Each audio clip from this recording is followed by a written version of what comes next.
Henry VIII was King of England from April 22, 1509 until his death.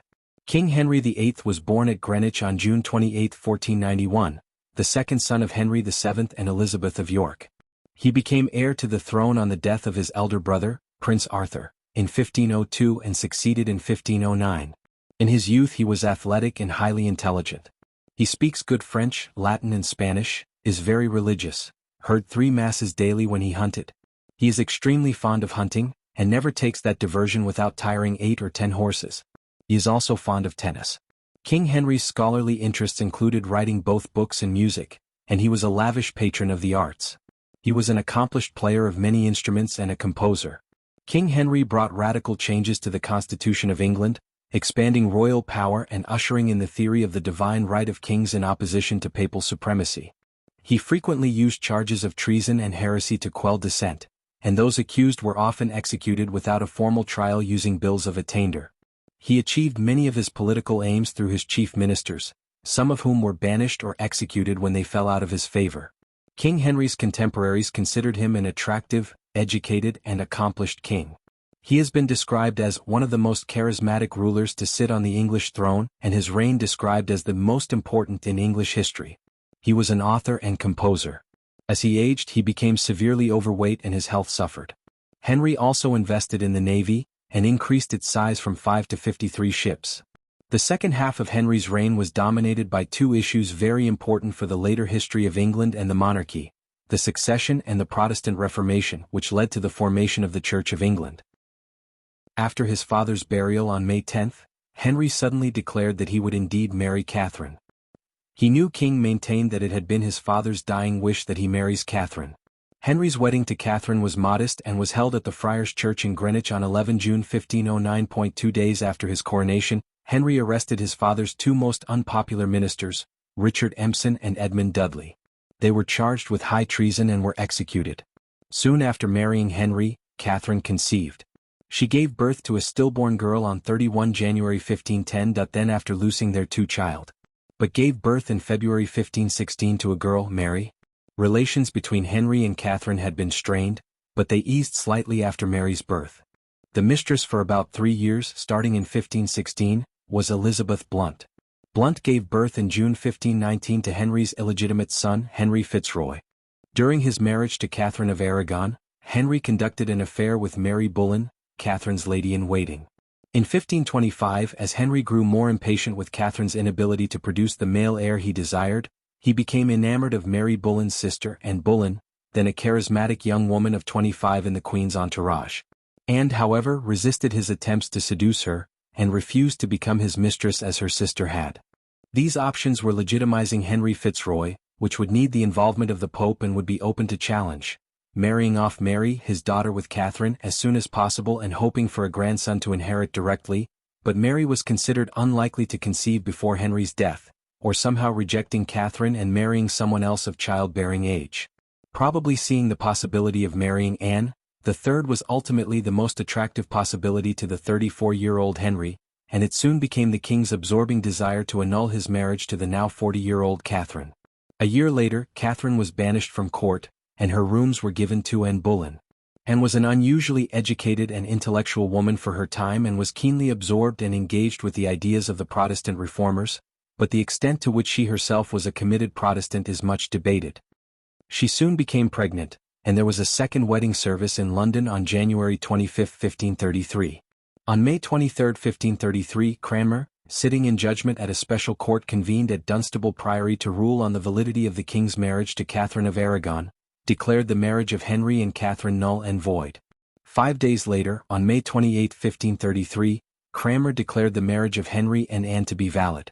Catherine was formally stripped of her title as queen, becoming instead Princess Dowager as the widow of Arthur. In her place, Anne was crowned queen on 1 June 1533. The queen gave birth to a daughter slightly prematurely on September 7, 1533. The child was christened Elizabeth in honor of Henry's mother, Elizabeth of York. Queen Anne was pregnant again. When news of Henry III's accident reached the Queen, she was sent into shock and miscarried a male child at about 15 weeks gestation. On May 17, 1536, Henry and Anne's marriage was annulled by Archbishop Cranmer at Lambeth Palace and the accused men were executed. The day after Anne's execution, the 45-year-old Henry became engaged to Seymour, who had been one of the Queen's ladies-in-waiting. They were married 10 days later.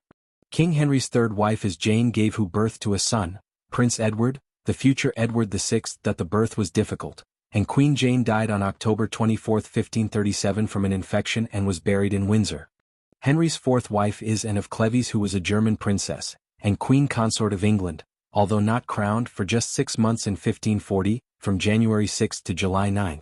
Henry may have referred to her as a Flanders mare, and the label has stuck.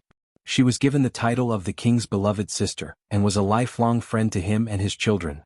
Anne of Cleves was the same age as Henry VIII's eldest surviving daughter Mary.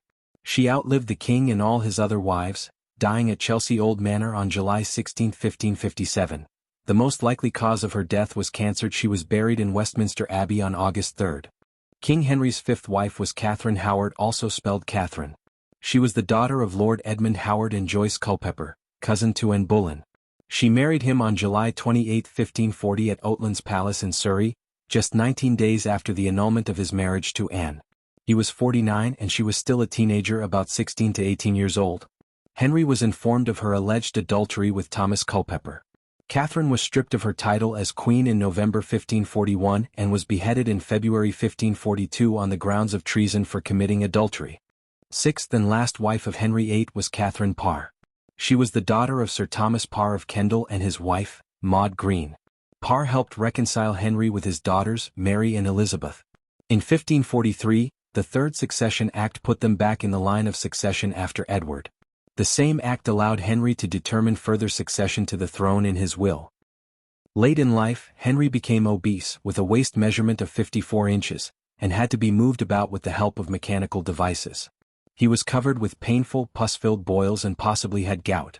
His obesity and other medical problems can be traced to the jousting accident on January 24, 1536, in which he suffered a leg wound. Henry's obesity hastened his death at the age of 55, on January 28, 1547 in the Palace of Whitehall.